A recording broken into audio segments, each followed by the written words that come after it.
Folks, if you're close to retirement and you're not in knee deep in a fund like, oh, I can't get out of here like this, like Wellesley, I think you're making a mistake. I've been thinking about this a lot, actually, wondering where I'm at. I'm coming back from the Milton Farmers Market, and I just bought a bunch of stuff, which is pretty cool, I'm not going to lie to you.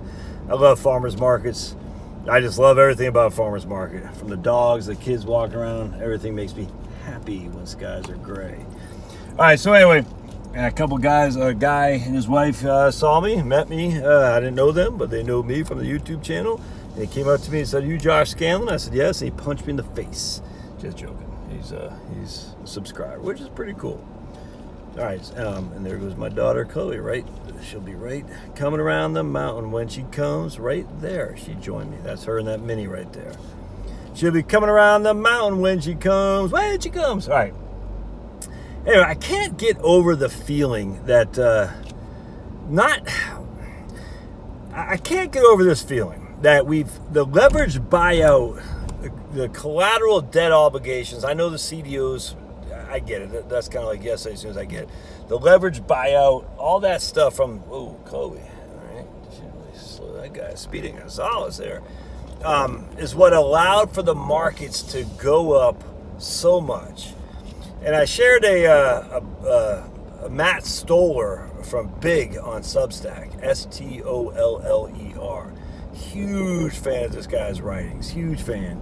He had a chart on there that showed you in 1982, there's basically no leveraged buyouts, none. And what I mean by leveraged buyouts, they're taking debt in order to acquire a company, if that makes sense. Very limited LBOs. Or very just acquisitions via debt. That's literally what it is. You're using debt to buy a company. Does that sound familiar? Yes, it should, because that's exactly what Elon Musk was doing with Twitter.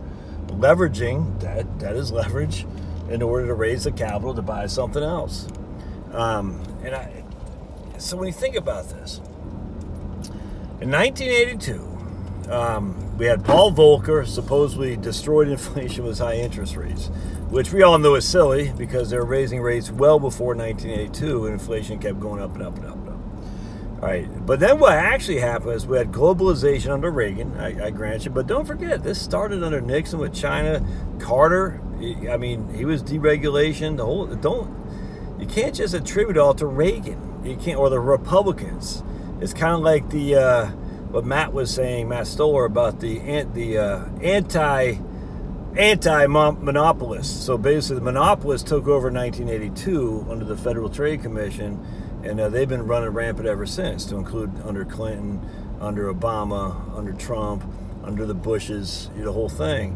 And the point being is the deregulationary time frame from Carter on down has been just the economics of the world has just been swooning at the heel of the monetarist policymakers, if that makes sense.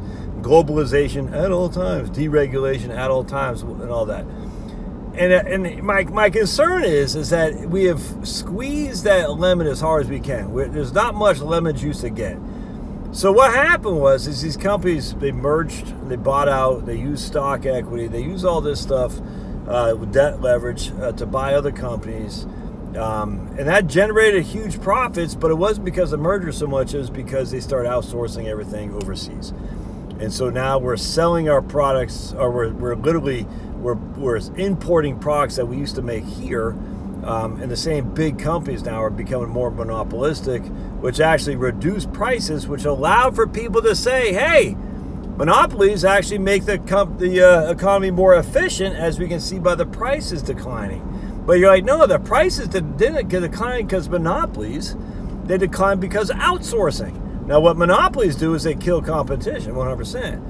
So, and what do monopolies do? Oh, they like more barriers to entry. Higher minimum wage. Monopolies love higher minimum wages.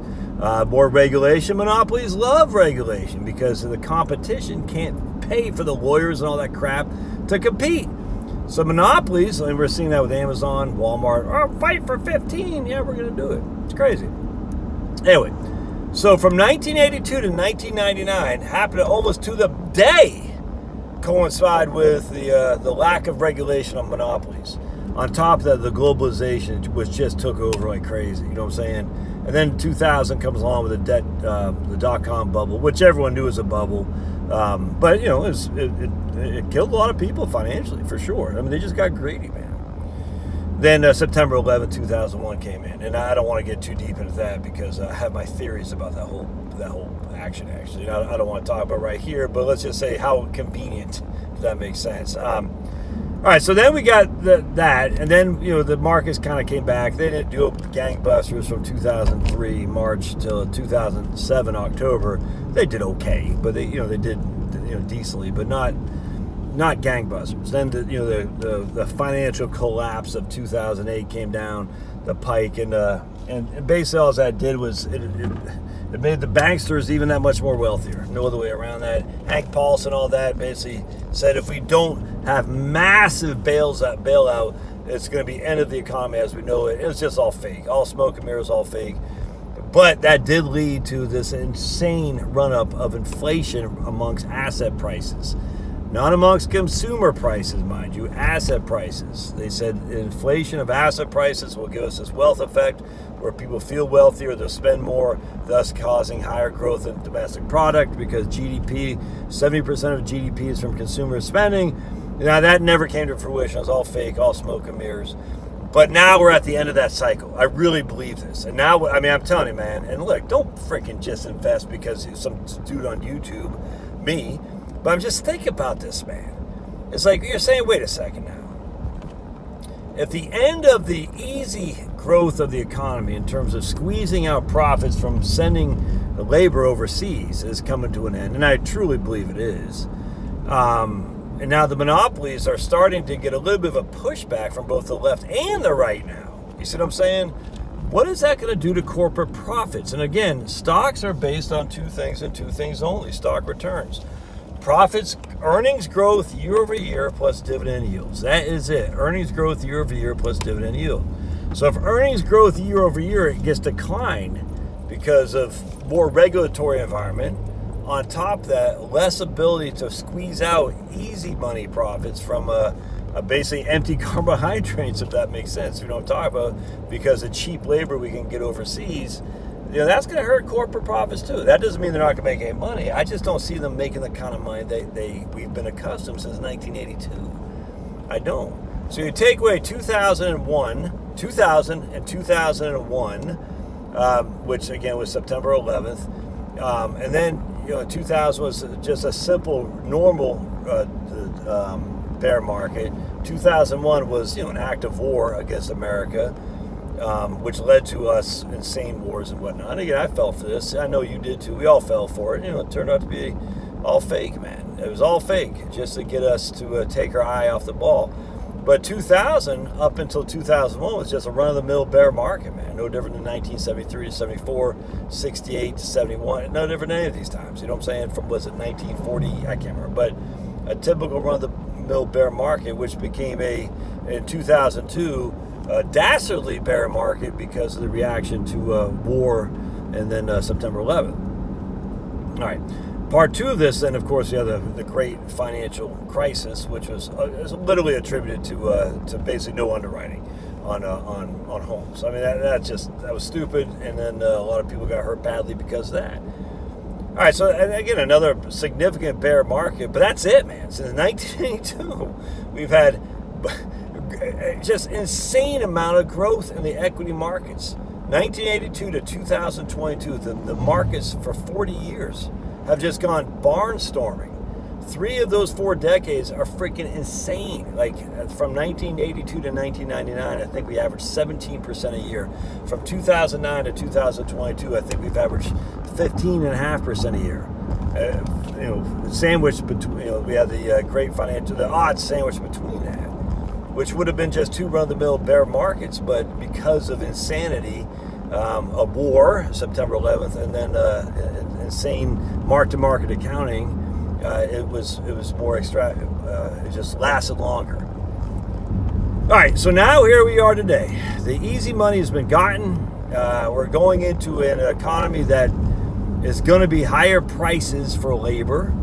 higher prices for regulation, less competition because of regulatory environment destroys competition, but also less ability to just mergers and acquisitions because of more and more people are starting to fight back against the buyouts.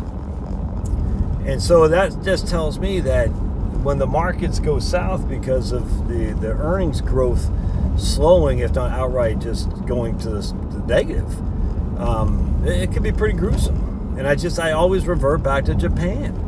I'm going to do another chart when I get home. I'm going to show you. It's just, don't you understand that Japan is the enemy, not Japan, the country, the people. The economy of Japan, for someone who's recently retired, that's your enemy. You cannot have that on your watch. You can't. And what rescued investors in Japan was their government bonds. Now, they didn't make much money, but you did not get spanked. You didn't. And the spanking, in my opinion, is already done on government bonds. It really is. Could have come back around a little bit, sure. But the spanking has already happened. You've already witnessed it. And that's where Wellesley, if you're within spitting distance of retirement, just makes sense.